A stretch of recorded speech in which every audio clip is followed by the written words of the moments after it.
it. But here we are, the end of 2023, in the 21st century, and what do we got? Well, no hovercrafts, no hoverboards, no hover cars, instead just the same old traffic jams. The best technology we've got when it comes to a computer producing your food is you do order it on a phone, and then somebody hops on a bike and rides it to you. And when it comes to hot days, like inevitably there will always be, because there's this thing called summer and this thing called winter. La Nina, El Nino means these things become a little more intense. Well, guess what happened today in New South Wales when things were particularly warm? Into the 21st century, people were being told not to use their dishwashers this afternoon because that power usage may well have ruined electricity for everyone. If you had an air conditioner, they told you not to turn it on either, and you had to wait till 9 o'clock before you could start to turn on your fan. Yeah, 21st century Australia, where the local energy minister says things like this. There has been an indication from AEMO that this afternoon, between about 5 and 9 p.m, there's going to be some peak demand, and there are some concerns about the amount of reserve that we have. We're asking, households and businesses to think about what they can defer between 5 and 9 o'clock tonight. So if you can turn your air conditioning up a little bit, over about 24 is fantastic. If you can make sure that you don't use your dryers or your dishwashers or your pool pumps between sort of 5 and 9 p.m. tonight, that will all help. If you need to have your Christmas lights on, we'd really love that. If you need to have them on tonight between 5 and 9, if you don't need to, that's fine. Every small bit of action that we take will make it much easier to make sure that the grid stays on and there's not a problem. No one's forced to do any of this. We're just simply saying when you go home tonight, if you don't need to use your dryer or you don't need to put your dishwasher on until tomorrow morning, just please do that. I mean, what a lovely temperature 24 degrees would be when it comes to your family trying to cool down after a day that was in the high 30s. Do you think any of that happened in the public service today? No, of course not. This is the absurdity of where we are, as green ideology means we've gone from an electricity system that works to one that doesn't work yet, and of course you're paying through the nose. Which brings us to another prediction of our future. Reducing power prices by $275. By 2025, $275 a year. $275 a year. We'll get power prices down by $275 a year. But of course, just like those technology ones, they had their fingers crossed and it didn't really matter. But of course, it's not the first time that somebody's made a big promise and we're still yet to see it.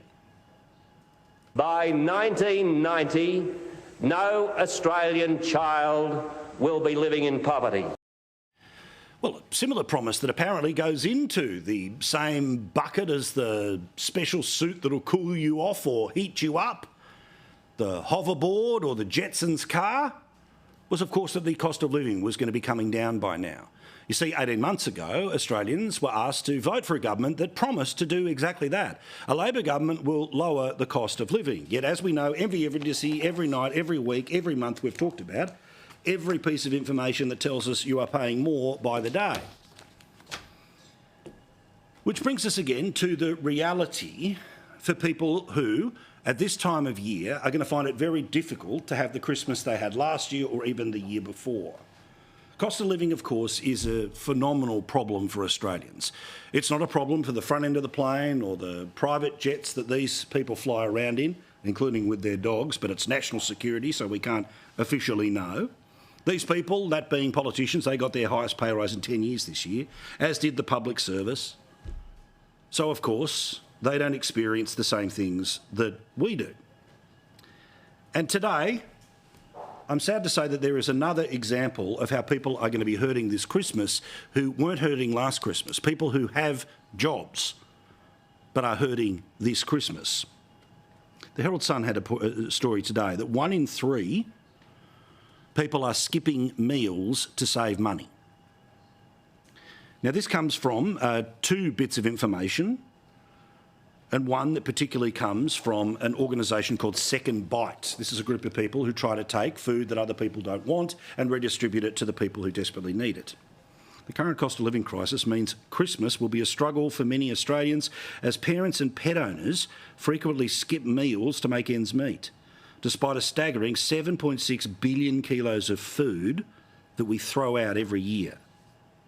Now, I know there's OzHarvest, but I want to focus in on Second Bite. This is, again, an organisation that is trying to take what other people would want to throw away and give it to the people who desperately need it. Second Bite, which is a national food rescue and redistribution charity, has conducted research, and it found that 90% of parents who use their service are skipping meals so their children don't go hungry. 85% of pet owners say they would rather not eat themselves so their pets can eat. And families are still to this day being forced to choose between food and medicines or rent or mortgage payments. More research that's been done on this shows that 48% of Australians skipped at least one meal due to economic hardship. That is the reality for too many people going into Christmas. Now, many of us will, of course, be looking forward to a very big day of family and a time where we spend lots of time around friends. And I know that I've told stories almost every week on this show about people who are doing it tough.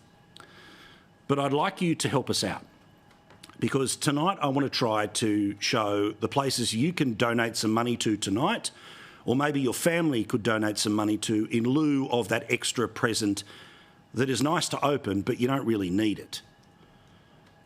If you'd like to help out Second Bite and what they are doing, you go to their website, secondbite, or one word, .org. Foodbank. Remember, they tell us that 3.7 million Australians have struggled to put food on the table this year. Their website is foodbank.org.au. We spoke to a great charity that is run out of Melbourne but has locations all over the country called Turbans for Australia. Now, these are people who are literally offering free food to people and they're lining up around the block. And then there's the people from Drought Angels that we spoke to a little bit earlier in the week. These were the people who lost about $250,000 worth of donations that had been given to them because somebody stole a truck. Now, very kindly, about $6,000 worth of donations came in after our interview last week, but I want to leave all these things up on the screen for you to write some names down. Now, you have been remarkable and so generous on everything that we've mentioned on the show that needs some help. So if you're tapped out, I get it. But to the person who maybe didn't help us out with Humpty Dumpty, maybe hasn't helped in other ways, and maybe is thinking of that present to give to the person who has already kind of got everything, we'll give a donation in their name to Second Bite, to Foodbank, to Turbans for Australia, or to Drought Angels. Give to one, give to all, but please support people who are taking care of the people that are really doing it tough, while the politicians pretend that they care, because they don't.